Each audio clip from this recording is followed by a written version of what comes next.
ተመልካቾቻችን እንደምን አላችሁ? አዲስ ሚዲያ ኔትወርክ ከአዲስ አበባ ውሃና ፍሳሽ ባለስልጣን ጋር በመተባበር የሚያቀርቡላችሁ ሳምንታዊ ፕሮግራማችን ተጀምሯል።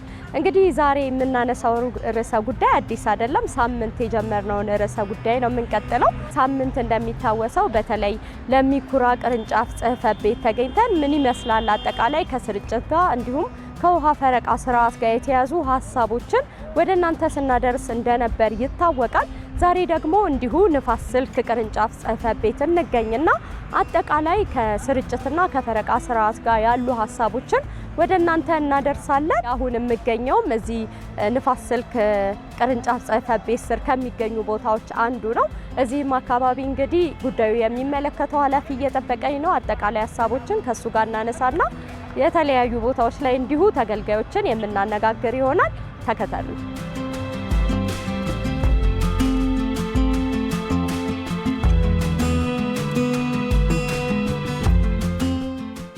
ለተመልካቾችም ለኔም ራስህን አስተዋውቀኝ። አመሰግናለሁ። ስሜ ናትናኤል ጤናው እባላለሁ። በአዲስ አበባ ውሃና ፍሳሽ የንፋስ ስልክ ቅርንጫፍ ጽሕፈት ቤት የመለስተኛ የውሃ መስመር ዝርጋታና የውሃ ስርጭት ንዑስ የስራ ሂደት ማለት ነው። መልካም። እንግዲህ ከስርጭት ጋር የተያዘው ስራ በተለይ እንደናንተ ቅርንጫፍ ጽሕፈት ቤት ምን ይመስላል አጠቃላይ ያለው ገጽታ ከሚለው ከአጠቃላይ ሀሳቡ እንነሳ። ንፋስ ስልክ ቅርንጫፍ ጽሕፈት ቤት ንፋስ ስልክ ቅርንጫፍ ጽሕፈት ቤት ይባል እንጂ በ3 ክፍለ ከተሞች የሚገኙ ወረዳዎችን ያስተዳድራል። ወደ 18 የሚሆኑ ወረዳዎች አሉ። ያ ማለት የውሃም የፍሳሽም አገልግሎት የሚሰጥባቸው ማለት ነው። ከ18 ወረዳዎች 11ዱ ንፋስ ስልክ ክፍለ ከተማ ውስጥ የሚገኙ ናቸው። 6ቱ ጭርቆስ ክፍለ ከተማ እንዲሁም ደግሞ አንድ አቃቂ ክፍለ ከተማ ይገኛል ማለት ነው። እንግዲህ በተለያዩ መንገዶች እንደሚታወቀው አዲስ አበባ ውሃና ፍሳሽ ከተማ ውስጥ ያለው የውሃ ፍላጎትና አቅርቦት ባለመመጣጠኑ ምክንያት አሁን ላይ ኦፕሬሽን የሚሰራው ውሃ በፈረቃ ነው። የፈረቃ ስርዓት እንደ ተቋም ነው። ይሄ እንግዲህ ከራሱ ባለስልጣን መስሪያ ቤቱም ወጥ የሆነ የውሃ ፈረቃ ስርዓት አስቀምጦ ስራዎችን እየሰራ ነው። እንግዲህ ዋናው ነገር ይህንን የፈረቃ ስርዓት ለመፍታት ወይም ደግሞ አሁን ያሉትን በተለያዩ አካባቢ የሚገኙ ችግሮችን ለመፍታት የተለያዩ መሰረታዊ ስራዎች እየተሰሩ ነው። ችግር ስንል ጠቀስ እናድርገውና ምን አይነት ችግሮች ነው የሚያጋጥሙት? ከውሃ ፈረቃም ከውሃ ስርጭቱም አንፃር ምን አይነት ችግሮች እንደሆኑ እነሱን ብዘረዝርልኝ ወደ መፍትሄው ከመሄዳችን በፊት። ችግሮቹ ምንድናቸው? የመጀመሪያው ነገር ቅርንጫፍ ጽሕፈት ቤቱ አብዛኛውን የውሃ መገኛ የሚባሉት የከርሰ ምድር ውሃ ነው። የከርሰ ምድር ውሃ የአቃቂ ክፍል 1፣ ክፍል 2፣ ክፍል 3 የሚባሉ ፕሮጀክቶች ከከተማ አስተዳደሩ ውጭ አሉ። ያ ማለት ሸገር ሲቲ ውስጥ ያሉ ትልልቅ ፕሮጀክቶች አሉ። ከዛ ውሃ ተገፍቶ ነው ለነዚህ ወረዳዎች ውሃ የምንሰጠው። ያ ማለት ሁሉም እነዛ ሶርሶች እዚህ ቅርንጫፍ ብቻ ይቀራሉ ማለት አይደለም። እነዚህ አካባቢዎች ውሃ ተጓጉዞ ሲመጣ እንደምናስበው ቀላል አይደለም። እንግዲህ ውሃው የሚገፋው በኤሌክትሪክ ነው። እነዚህ ከርሰ ምድር ጉድጓዶች ኦፕሬሽን የሚሰራው ኤሌክትሮሜካኒካል ስራ አላቸው። ከዛም ባሻገር እንግዲህ በአንድም በሌላም በተለያዩ ምክንያቶች እነዚህ የከርሰ ምድር ጉድጓዶች መጀመሪያ ዲዛይን ከተደረጉት ሰርቪስ ይራቸው እየጨመረ በሄደ ቁጥር የፕሮዳክሽን መቀነስ ይኖራል ማለት ነው። ስለዚህ እነዚህ በመኖራቸው እኛ ለደንበኞቻችን የውሃ ፈረቃ ብለን በአመት 2 የውሃ ፈረቃ እንከልሳለን። ባስቀመጥነው ባሳወቅነው መሰረት እነዛን ፈረቃዎች አስጠብቆ ለመስጠት ያስቸግረናል ማለት ነው። ይህ ማለት የፓወር ኢንተራፕሽን አንዱ ነው። ሌላ ኤሌክትሮሜካኒካል ችግር ይኖራል። እንዲሁም ደግሞ በተለያየ ምክንያት ጉድጓዶች ከሰርቪስ ሲወጡ ይሄ ምርት ይቀንሳል ማለት ነው።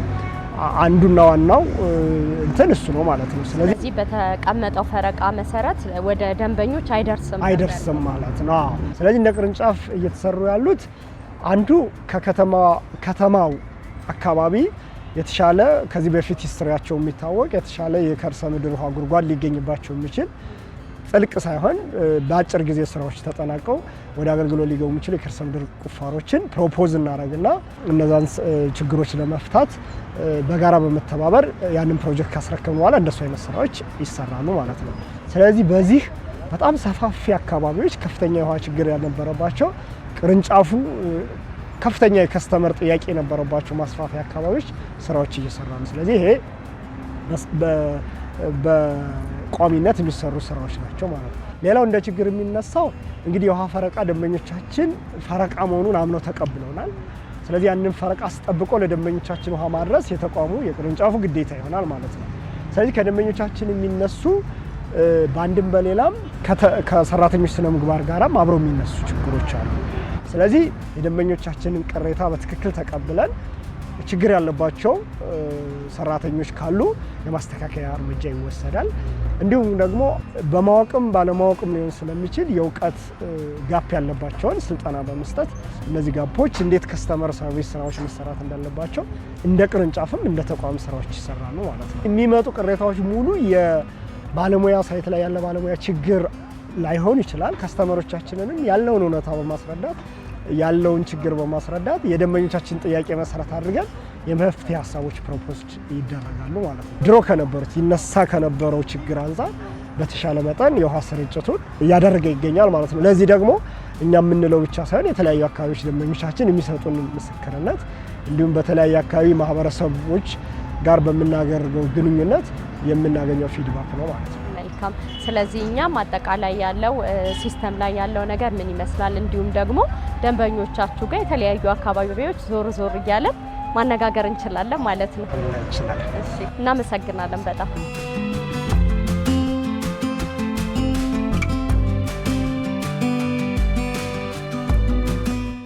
እሺ፣ በቅድሚያ ራስህን አስተዋውቀኝና ወደ ሀሳቡ እንገባለን። ጥሩ። ዮናታን ፍስሐ እባላለሁ። በንፋስ ስልክ ቅርንጫፍ ጽህፈት ቤት በአዲስ አበባ ውሃና ፍሳሽ ባለስልጣን የስርጭት ክፍል መሀንዲስ ሲሆን በክፍላችን ውስጥ ከሚሰሩ ስራዎች የተወሰኑትን አሳይሻለሁ። መልካም። በቅርንጫፋችን ውስጥ በ5 ወረዳዎች ከፍለን በ5ቱም ወረዳዎች ውስጥ የተለያየ ፈረቃ ያላቸው አካባቢዎች አሉ።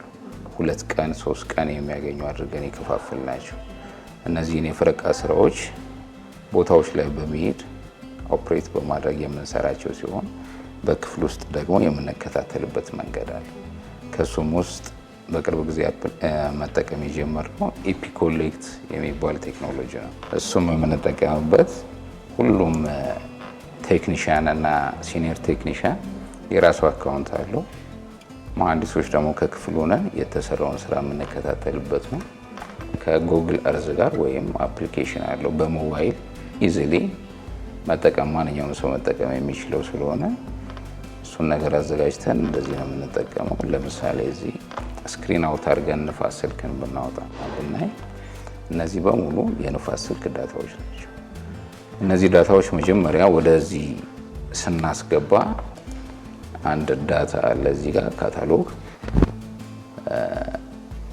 ኦፕሬሽን ማኑዋል 2018 ብለን አንድ ክሬት አድርገንና ባውንደሪዎቹ ላይ ያሉትን ስክሪን አድርገን ስማቸውን፣ አድራሻቸውን፣ ፎካል ፐርሰን፣ እዛ አካባቢ ያለው ቴክኒሽያን፣ መች ቀን ውሃ ያገኛሉ፣ ስንት ሰዓት ላይ ይከፈታል ይዘጋል የሚለውን ዳታ ሰበሰብ። በሁለተኛ ደረጃ ደግሞ ይችኛዋ የመጀመሪያዋ ናት። በሁለተኛ ደረጃ ያለው ኦፕሬሽን ማኑዋል የሚባሉ ይሄ ማለት በዛ ፈረቃ ውስጥ ምን ያህል ቫልቭ ይነካል፣ ለዛ ቀን 2 ቀን የሚያገኝ ሰው 3 ቀን የሚያገኝ ሰው ምን ያህል ቫልቭ ይነካል፣ የትኛው ቫልቭ ይነካል እስከሚለው ከቦታው አካባቢ በሙሉ አይዲ በመስጠት እያንዳንዳቸውን ቫልቮች የራሳቸውን ስም በመስጠት ዳታዎችን ሰብስበን አስገብተናል ማለት ነው። ይሄ ሁለተኛው ዳታ ይሄ ነው። ሙሉ መረጃው በሲስተም ላይ ተካቷል። በትክክል። የሁለተኛው በቅርንጫፍ ውስጥ ያሉ የተለያዩ የውሃ መስመሮች አሉ። ከ4 ኢንች 3 ኢንች 2 ኢንች የሚሉና እነሱን እንዴት ደልኔት አድርገን ተከታትለን እንደምንሰራ ነው ማሳይሽ። ጉግል እርዝ ላይ ነው ብዙ ጊዜ የምንሰራው። እነዚህ ደልኔት የተደረጉ ለፈረቃ የተቀመጡ አካባቢዎች ናቸው።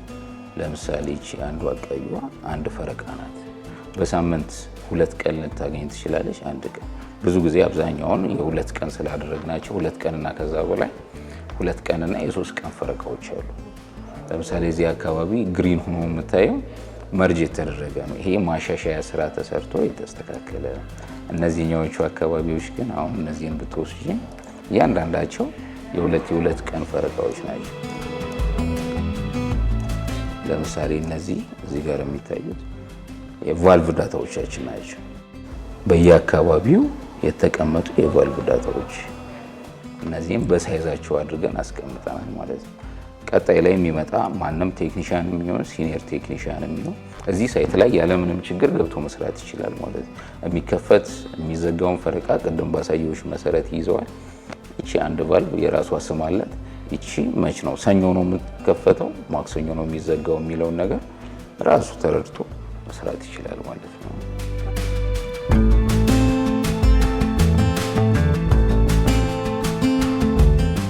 እሺ በቅድሚያ እናመሰግናለን። ስሞትንና የሚኖሩበትን አካባቢ ጨምረው አስተዋውቁኝ እስቲ። አመሰግናለሁ። እኔ የሚኖረው አዲስ አበባ ከተማ ቂርቆስ ክፍለ ከተማ ወረዳ 4 ቤት ቁጥር 870 ነው። ስሜ አቶ ኩምሳ ከበደ ይባላል። መልካም እንግዲህ ዛሬ የተገናኘ ነው በተለይ የአዲስ አበባ ውሃና ፍሳሽ ባለስልጣን በተለያዩ አካባቢዎች ላይ ያሉ ችግሮችን በምን አይነት መንገድ ይቀርፋል የሚለው በተለይ ከውሃ ስርጭት ጋር ተያይዞ የሚለውን ልንቃኝ ነውና እናንተ እንደዚህ አካባቢ ያጋጠማችሁ የነበሩ ከውሃ ጋር ተያይዞ ከውሃ ስርጭት ከውሃ ፈረቃ ጋር ተያይዞ የነበሩ ችግሮች ምንድናቸው ከዚህ በፊት የሚለውን ነገር አንሱልኝ እስቲ። አዎ የውሃ ችግሮች ከዛሬ 3 እና 4 ዓመት በፊት የተወሰነ ችግሮች ነበሩ። ምን አይነት ችግሮች? ውሃ በወቅቱም አይደርስም፣ እንደ ልብ ህብረተሰቡ ማያገኝም። የውሃ መቆራረጥ ነበር። እስከ ወርም እስከ 15 ቀን የሚቋረጥ ነበረ። ከዛ በኋላ የውሃና ፍሳሽ ከህብረተሰቡ ጋር እየሰራ ችግሮቹ ቢያንስ ከዛሬ 3 ዓመት የዛሬ 2 ዓመት ከዛሬ 2 ዓመት የዛሬ ዓመት ከዛሬ ዓመት ደግሞ ዘንድሮ እየተሻሻለ መጥቷል። ምን አይነት ስራዎች ተሰሩ? ምን አይነት ለውጥ መጣ የሚለውን ቀደም ሲል ከነበረው አሁን በጣም የተሻለ ነው። አሁን ቆንጆ ነው። በዚሁ አይነት እንዲቀጥሉ ነው የምናሳስባቸው። ስሜ ገነት ጌታ ነው ይባላል። በቂርቆስ ክፍለ ከተማ ወረዳ 2 ነዋሪ ነን። በዚሁ ኮንዶሚኒየም ቂርቆስ ታቦት ማደሪያ ኮንዶሚኒየም ነዋሪ ነን እና በፊት በጣም የውሃ ችግር ነበረብን። በጣም በቃ በውሃ ችግር ምክንያት ቤታችን ይኸው እንደምታዩት እዚህ በበርሜል በምናምን ነበረ። ውሃ የለንም። ያው እየደወልን በቦቲ ውሃ ይመጣልናል። በጣም ችግር ነበረብን። በጣም በቃ የኮንዶሚኒየም ነዋሪ ሆኖ የውሃ ችግር በጣም እንግዲህ ታውቁታላችሁ። በጣም ችግር ነው። ሽንት ቤታችን ምናችን ግድ ውሃ ያስፈልገናል።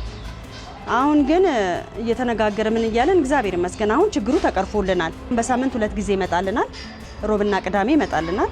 አሁን በፈረቃው ሰዓት ሙሉ ቀን አለ። ምንም የሚቆራረጥ ነገር የለም። ዘላለም አሰፋ እባላለሁ። ነዋሪነቴ እዚህ በቂርቆስ ወረዳ 4 ሲሆን ከዚህ በፊት ከነሱ ጋር ከዋና ፍሳሽ ጋር በፈረቃም በነበረ ሰዓት ለምሳሌ በፊት ሌሊት ነበር እንትን የሚባለው ሌሊት። አሁን ውሃ ለመቅዳት ጉዳተኛ ብዙ ጊዜ እድል አያገኝም ነበር። ግን በአሁኑ ግን ቀን ነው ከሌሊት ማለት ሌሊት 10 ሰዓት 9 ሰዓት ሁሉ የሚመጣበትም አለ። ከዛ ለንጋትም መታ ወዲያው የምትሄድትም ታይም ነበረች በዛ ታይም። አሁን ግን ፈረቃዎች 3 ቀን ፈረቃ ኖራ ማለት 3 ቀን ፈረቃ ለምሳሌ አሁን ሮብ አለ፣ ሐሙስ አለ፣ ቅዳሜ አለ። አንዳንዴ ደግሞ በመሃል ሰኞም ቀንም ማክሰኞ ቀንም ትኖራለች። በመሃል አጋጣሚ እሑድ ቀንም የምትኖርበት ታይም አለ።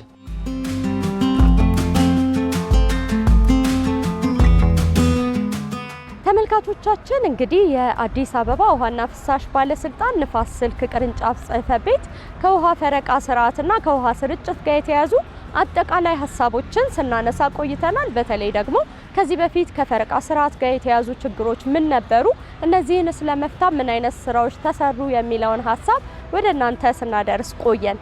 ሳምንት ስንመለስ በሌላ ርዕሰ ጉዳይ ነው የምንገናኘው። እስከዛው መልካም ሳምንት።